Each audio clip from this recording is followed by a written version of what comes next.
नमस्कार दोस्तों, study point में आपका स्वागत है। आज हम ज्योग्राफी का बहुत ही इम्पोर्टेंट चैप्टर भारत की मिट्टी लेकर उपस्थित हुए हैं।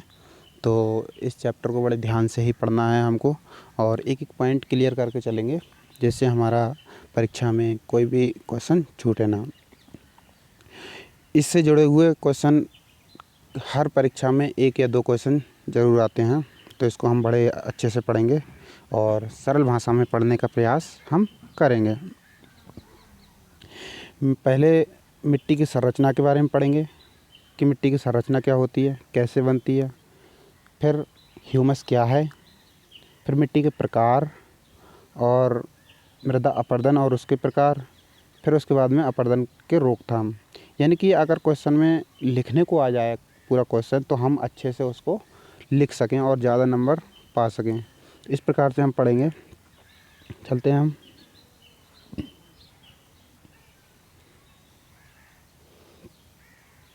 सबसे पहले मृदा। मृदा है क्या? ज़मीन पर दानेदार कणों वाली परत को मृदा कहते हैं। इसका निर्माण अनेक प्रकार के खनिजों, पौधों, पानी, गैस तथा जीव जंतु के अवशेष से होता है। इसमें कुछ कण पाए जाते हैं, जैसे कि मृत्तिका। इसको सबसे छोटा कण बोलते हैं। मृदा के सबसे छोटे कण होते हैं, उसको मृत्तिका बोलते हैं। दूसरा गाद, बालू और बजरी, इन सब चीज़ों से मिलकर मृदा का निर्माण होता है।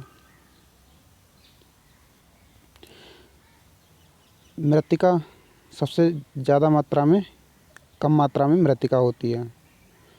उससे ज़्यादा गाद, उससे ज़्यादा बालू और उससे ज़्यादा बजरी। मृदा के कण जितने छोटे होंगे, पानी सोखने की क्षमता उतनी ही होगी। यानी कि ये मृत्तिका है, इसके कण सबसे छोटे होते हैं, तो इसमें पानी सोखने की क्षमता सबसे अधिक होती है।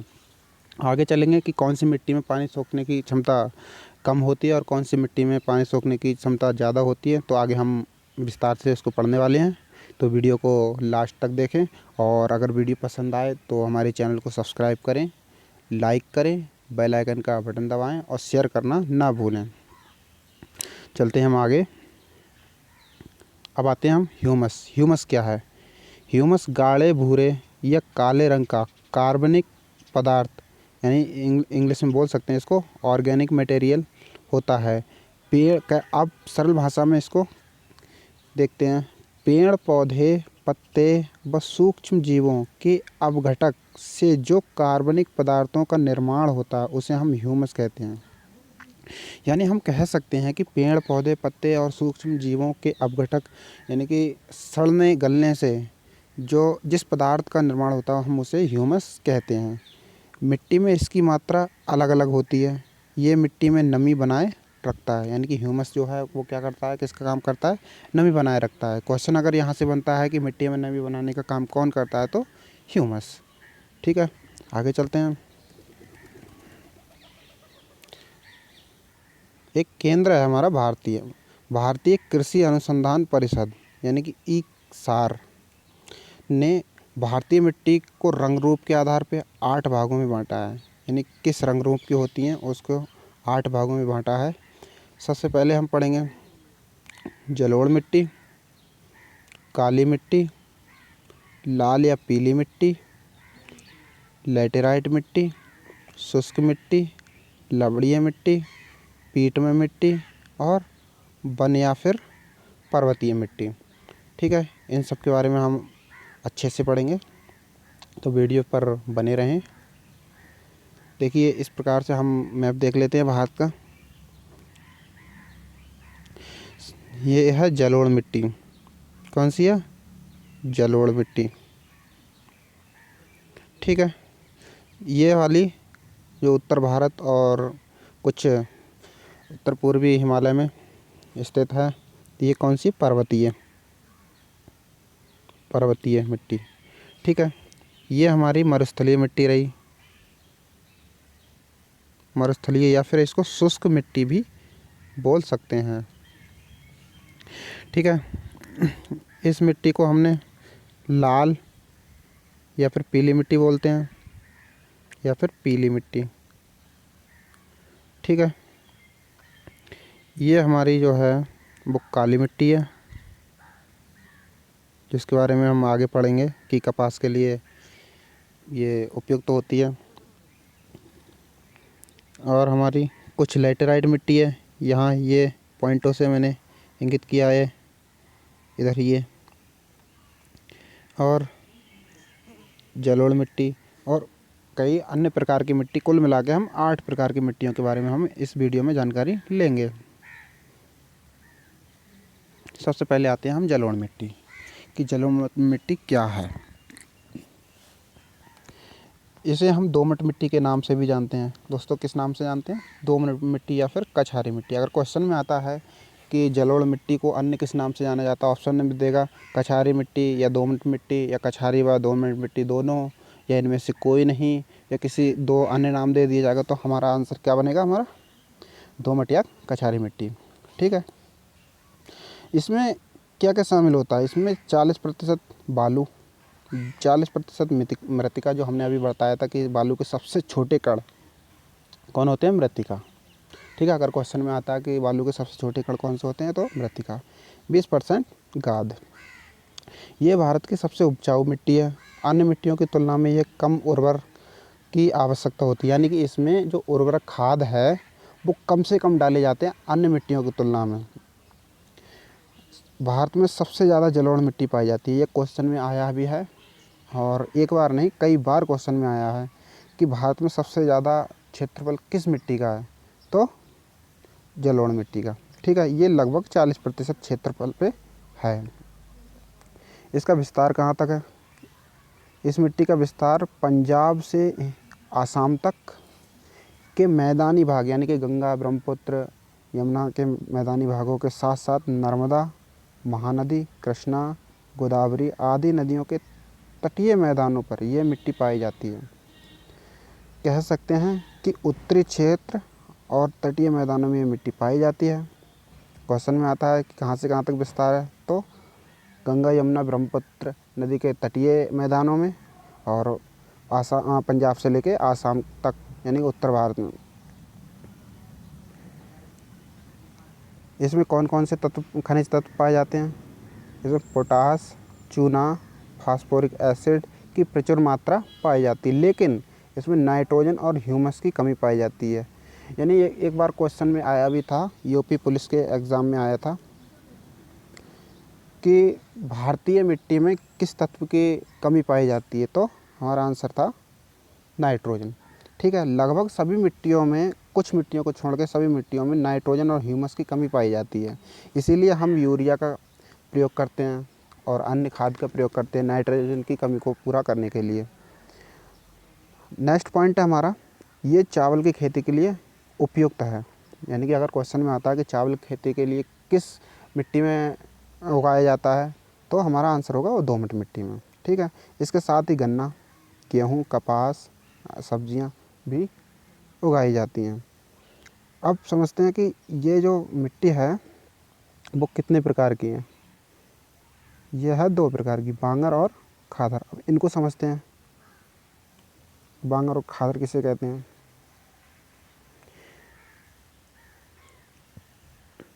सबसे पहले चलते हैं हम बांगर की तरफ, कुछ और पॉइंट देख लेते हैं। यह नदियों के पास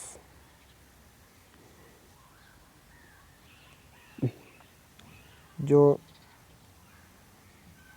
हमने अभी पढ़ा था खादर और बांगर, तो खादर के बारे में हम देखते हैं। खादर,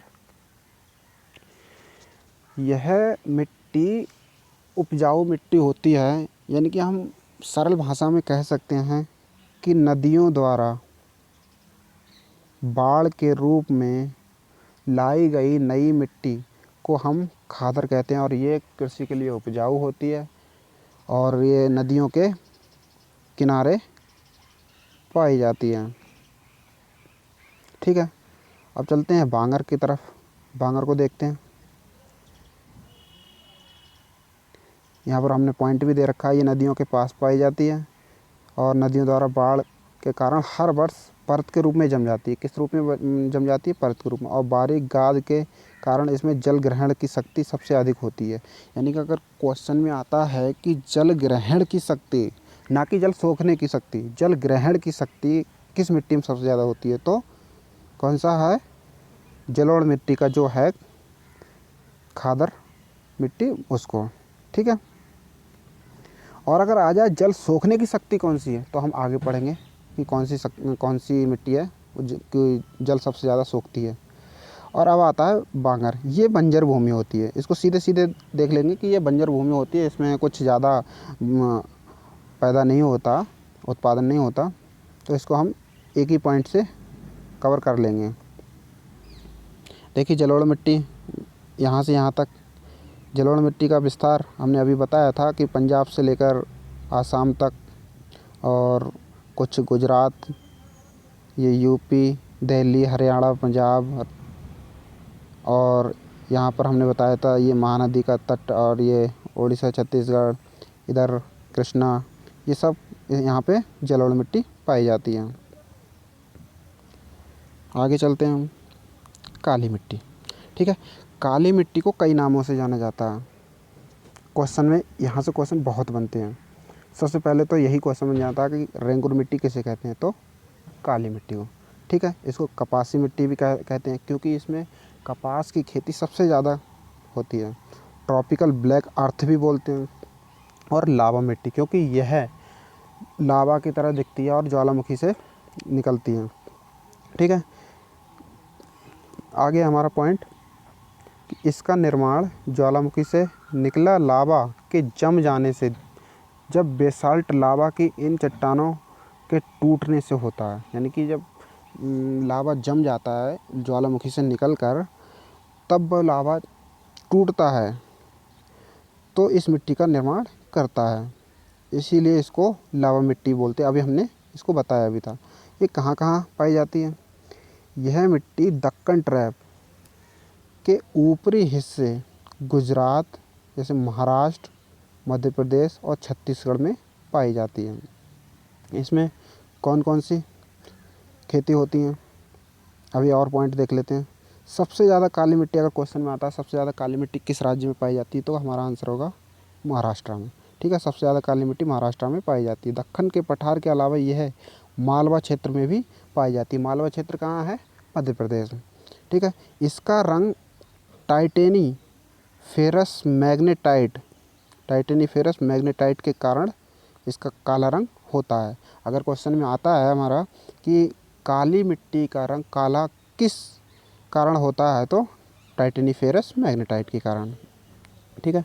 आगे चलते हैं। हमारा नेक्स्ट है, यहाँ से क्वेश्चन कई बार आया है कि कौन सी मिट्टी कपास के लिए उपयुक्त है, तो काली मिट्टी कपास के लिए उपयुक्त मिट्टी है। यह मिट्टी सबसे महीन कणों के कारण इसमें जल सोखने की शक्ति अब सबसे अधिक है, अतः इसको स्वतः जुताई वाली मिट्टी कहा जाता है। अभी हमने पढ़ा था जलोढ़ मिट्टी के बारे में कि उसमें जल ग्रहण की शक्ति ज़्यादा थी, लेकिन इसमें जल सोखने की शक्ति सबसे ज़्यादा है। ठीक है। बात आई समझ में? यहाँ अंतर समझना है कि यहाँ मान लिया कोई मिट्टी है, इसके ऊपर जल सबसे दिनों तक रहा, ज़्यादा दिनों तक रहा, तो वो है जल ग्रहण की शक्ति। ठीक है। और इस ज़मीन के अंदर सबसे तेज़ी से चला गया पानी, तो उसको बोलते हैं जल सोखने की शक्ति। ठीक है। तो हम अंतर को स्पष्ट कर दिया हमने। आगे चलते हैं। इसमें नाइट्रोजन और ह्यूमस की कमी पाई जाती है। यह प्रायद्वीपीय भारत में पाई जाती है। उत्तर भारत में इस मिट्टी को केवाल के नाम से जानते हैं। यानी कि अगर उत्तर भारत में आ जाए, क्वेश्चन आ जाए कि उत्तर भारत में काली मिट्टी को किस नाम से जानते हैं, तो केवाल नाम से। ठीक है। आगे चलते हैं। देखिए काली मिट्टी, यहाँ मैंने मैप लिया है इंडिया का। ये काली मिट्टी यहाँ से यहाँ तक पाई जाती है, कुछ यहाँ पर भी है। ठीक है। तो महाराष्ट्र, मध्य प्रदेश, राजस्थान, यहाँ कुछ पाई जाती है। ठीक है। अब आते हैं लाल या पीली मिट्टी। इस मिट्टी का निर्माण कायांतरित चट्टानों के टूटने से होता है। अब यहाँ पर कायांतरित चट्टानों की बात की गई है, तो हमने चट्टानों के बारे में विस्तार से वीडियो बना रखी है, और उसको अच्छे से देख लें। उसका डिस्क्रिप्शन में लिंक दे दिया जाएगा कि कायांतरी चट्टान, आग्नेय चट्टान और अपसारी चट्टान क्या होती है, ठीक है, उससे क्या स्थलाकृति बनती हैं, सब हमने विस्तार से पढ़ाया है उसको, तो एक बार उसको देख लें। इसमें लोहा सिलिका की मात्रा अधिक होती है। यह मिट्टी दक्कन के पठार के पूर्व और पश्चिम में पाई जाती है। यानी कि जो दक्कन का पठार है, विंध्याचल पर्वत से नीचे को दक्कन का पठार बोलते हैं या फिर प्रायद्वीपीय भारत बोलते हैं, तो उसके पूर्व और पश्चिम में पाई जाती है, जैसे कि छत्तीसगढ़, उड़ीसा, झारखंड, कर्नाटक, तमिलनाडु, आंध्र प्रदेश आदि में पाई जाती है। यह मिट्टी तमिलनाडु और आंध्र प्रदेश में सबसे ज़्यादा पाई जाती है। इसका लाल रंग, क्वेश्चन में आया भी है, ये लाल रंग फेरिक ऑक्साइड के कारण होता है। क्वेश्चन में आया है कि इसका जो हमारी लाल या पीली मिट्टी है उसका लाल रंग किस कारण होता है, तो फेरिक ऑक्साइड के कारण होता है। यह जल सोखती है, इसे पीली मिट्टी कहा जाता है। यानी कि जब ये जल सोखती है तब इसे पीली मिट्टी कहा जाता है। आगे हमारा पॉइंट एक, इसमें नाइट्रोजन और ह्यूमस की कमी पाई जाती है। नाइट्रोजन और ह्यूमस की कमी लगभग सभी मिट्टियों में पाई जाती है, कुछ मिट्टियों को छोड़ के। यह मिट्टी लगभग बंजर होती है। मिट्टी मोटे कणों जैसे बजरी युक्त होती है। यह बाजरे की खेती के लिए उपयुक्त होती है। इसके अलावा आलू और फल भी उगाए जाते हैं, इसीलिए इसको बजरी मिट्टी भी बोलते हैं। देखिए यहाँ पे हमारी लाल और पीली मिट्टी, यहाँ ये देखिए, जैसा कि आप देख पा रहे हैं मानचित्र में, यहाँ से ये और लगभग यह इधर, ठीक है। आगे चलते हैं। अब आती है हमारी लैटेराइट मिट्टी। यहाँ से भी एक दो क्वेश्चन बनते हैं। हमको सबसे पहला पॉइंट यही देखना है कि इसको मखरली मिट्टी भी कहा जाता है। यह उच्च तापमान और अधिक वर्षा वाले क्षेत्रों में पाई जाती है, यानी उष्ण कटिबंधीय क्षेत्रों में पाई जाती है। इसका निर्माण निक्षालन यानी लीचिंग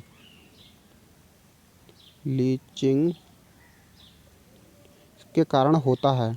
यह गीली होने पर लसलसी यानी दलदली टाइप की हो जाती है और सूखी होने पर ईंट जैसी कठोर हो जाती है। क्वेश्चन में आता है कि कौन सी मिट्टी लसलसी और सूखी होने पर ईंट जैसी हो जाती है, तो कौन सी, लैटेराइट मिट्टी। इसमें एल्यूमिनियम और लौह ऑक्साइड की भरपूर मात्रा होती है, इसीलिए इसका रंग लाल दिखाई देता है। इस मिट्टी का रंग लाल किस लिए दिखाई देता है, लौह ऑक्साइड और एल्यूमिनियम की उपस्थिति के कारण। कौन सी मिट्टी का, लैटेराइट मिट्टी का। आगे चलते हैं हम। इस मिट्टी में चूना, ह्यूमस और नाइट्रोजन की कमी पाई जाती है, क्योंकि अधिक वर्षा के कारण ह्यूमस जल में घुलकर मिट्टी के निचली परतों में चला जाता है, यानी मिट्टी के नीचे चला जाता है।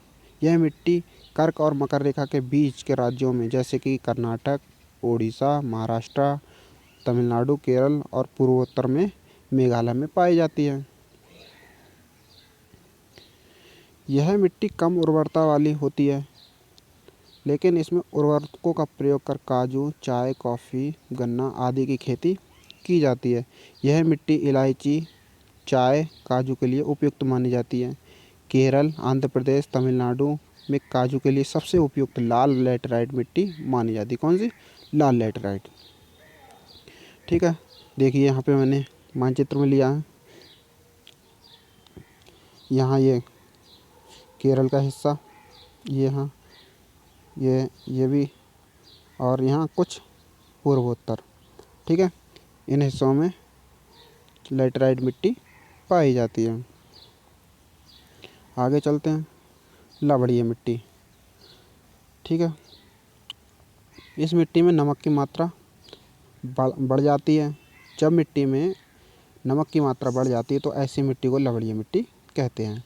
मिट्टी में नमक की मात्रा खराब आबा तंत्र, शुष्क मौसम के कारण होती है। यानी कि अगर आ जाए क्वेश्चन में कि लवणीय मिट्टी में नमक की मात्रा कब बढ़ती है, तो खराब आबा तंत्र या फिर शुष्क मौसम के कारण बढ़ जाती है। इस मिट्टी को रेड, ऊसर या कल्हर भी कहते हैं। क्या किस किस नाम से बोलते हैं, रेड, ऊसर और कल्लड़ भी कहते हैं। इसमें सोडियम, कैल्शियम, मैग्नीशियम और पोटेशियम की मात्रा अधिक पाई जाती है।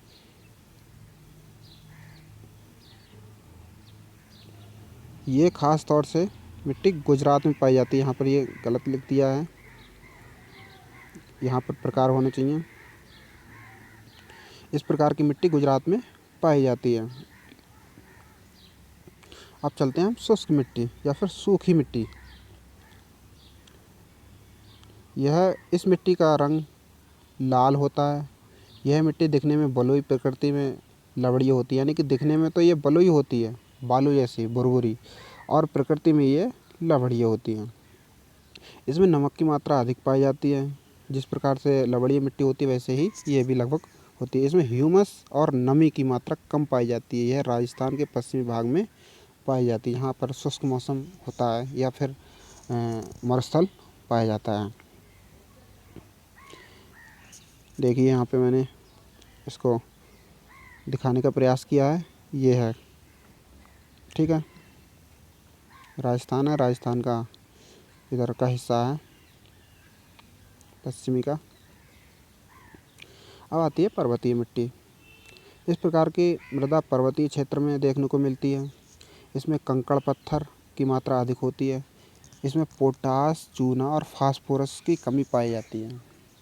ठीक है, ध्यान से देखना है कि किसमें क्या क्या की कमी पाई जाती है। इसमें पोटास, चूना और फास्फोरस की कमी। और मिट्टियों में क्या होता था, नाइट्रोजन और ह्यूमस की कमी पाई जाती है। इस मिट्टी में पोटास, चूना और फास्फोरस की कमी पाई जाती है। पहाड़ी क्षेत्रों जैसे बागवानी, चाय की खेती इसमें अधिक की जाती है। ऐसे क्षेत्रों में झूम खेती देखने को मिलती है।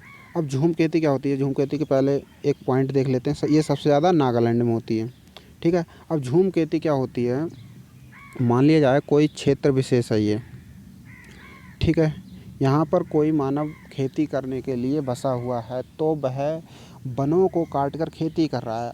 अब वहाँ खेती करते करते कुछ उस खेती की उर्वरता कम हो जाती है, तब वह वनों को लगाता है और उन वनों में कुछ सालों के लिए उस भूमि को छोड़ देता है। तब वन उगाते हैं और घास भी उगाती है, तो उन घासों को जला के उसकी उर्वरता वापस लाकर दोबारा खेती जब की जाती है तो उसको हम झूम खेती कहते हैं, ठीक है। इसको हम वर्निंग एग्रीकल्चर भी बोलते हैं, ठीक है। पर्वतीय क्षेत्रों में गरम मसालों का उत्पादन अधिक मात्रा में होता है। अगर क्वेश्चन में आ जाए कि गरम मसालों का उत्पादन कहाँ होता है, तो पर्वतीय क्षेत्रों में, ठीक है।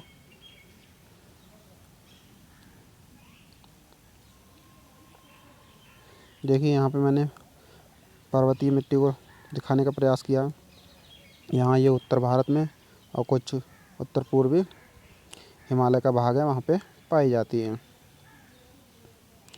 अब आती है हमारे पीठ में मिट्टी। यह मिट्टी अधिक वर्षा और उच्च आर्द्रता वाले क्षेत्रों में पाई जाती है।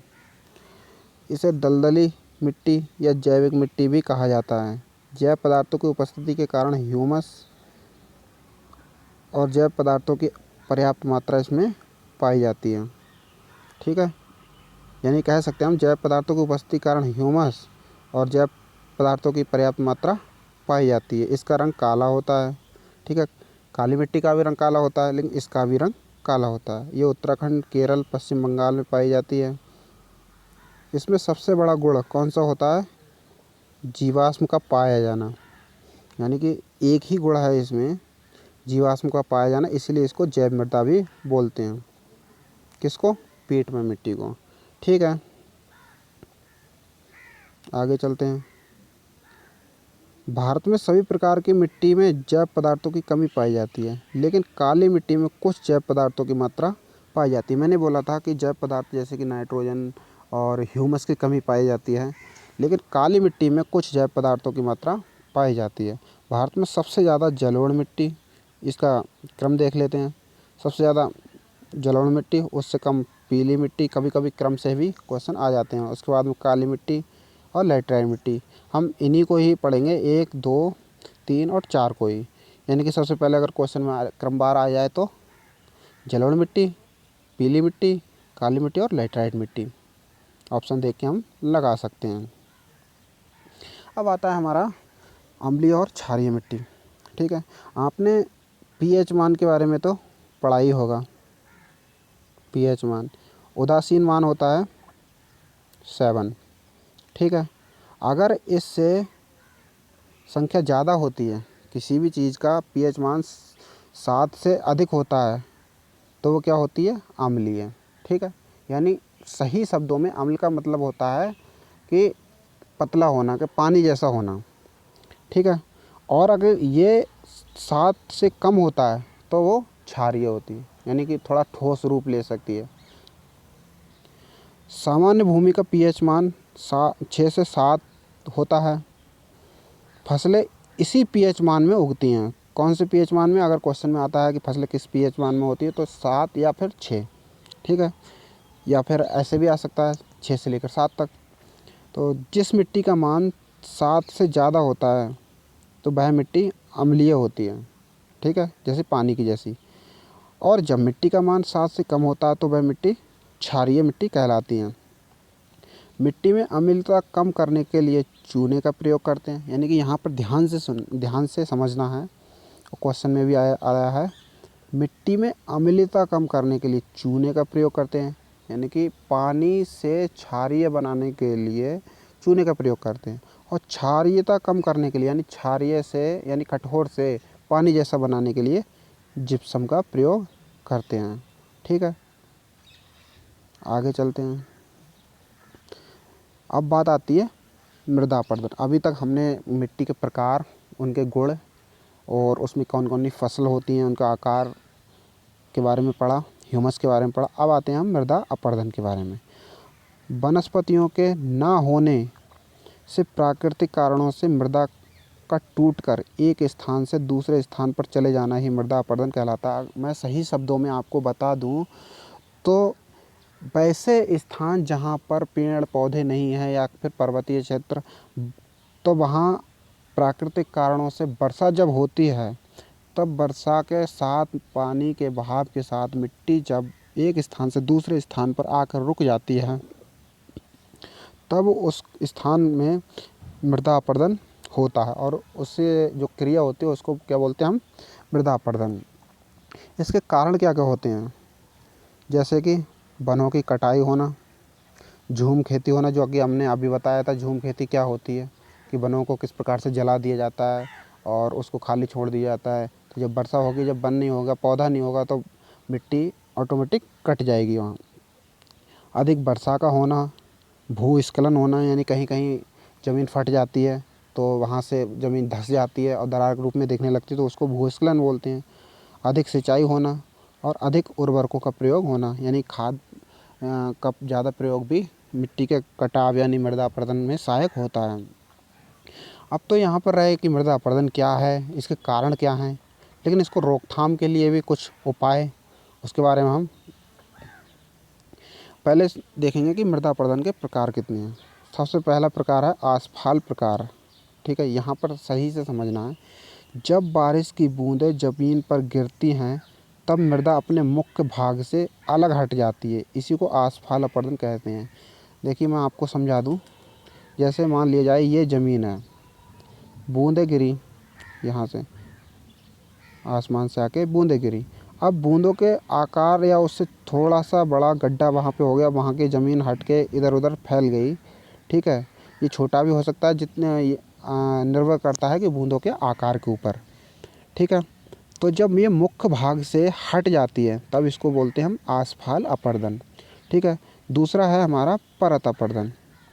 मृदा की ऊपरी परत का हट जाना ही परत अपरदन कहते हैं।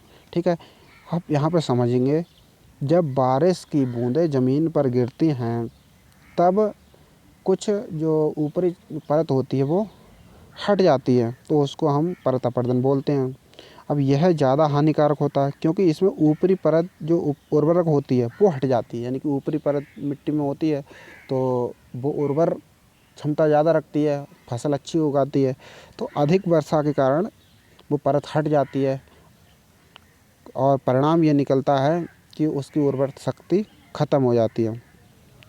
तीसरा है रेल अपर्दन। मूसलाधार जब बारिश होती है उसके कारण कमज़ोर परत जो होती है वो हट जाती है और कठोर मृदा में नाली बन जाती है, इसीलिए इसको बोलते हैं रेल अपर्दन।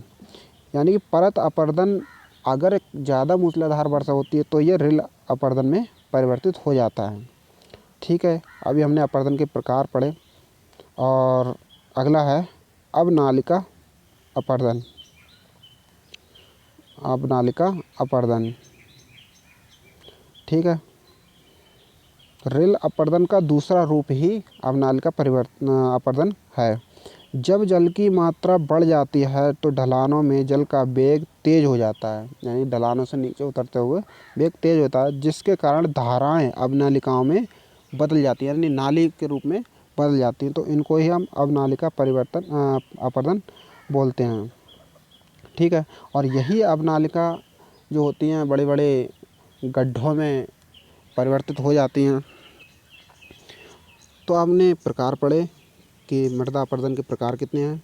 अब इसको रोकथाम के उपाय के बारे में हम पढ़ेंगे, क्योंकि जब मृदा अपर्दन हो रही तो उसके रोकथाम तो भी किए जाने चाहिए ना। तो सबसे पहला ही हमारा वृक्षारोपण, ठीक है, और बाढ़ को नियंत्रित करने के लिए बांध बनाकर, ठीक, वनों की कटाई को कम करना, झूम खेती पर नियंत्रण करना, पशु चारण पर नियंत्रण करना, यानी कि कुछ मैदान होते हैं वहाँ पर पशु चारण की आज्ञा दी जाती है। पशु चारण अत्यधिक होता है तो वहाँ की जो घास फूस होती है, छोटे पौधे होते हैं वो नष्ट हो जाते हैं। और परिणाम क्या निकलता है कि मृदा अपर्दन को बढ़ावा वहाँ मिलता है। तो इन सभी प्रयासों से मृदा अपर्दन को रोका जा सकता है। तो हमारी वीडियो अगर पसंद आई हो तो चैनल को सब्सक्राइब करें और लाइक करें और शेयर करना ना भूलें। तो दोस्तों इस वीडियो में इतना ही। नमस्कार।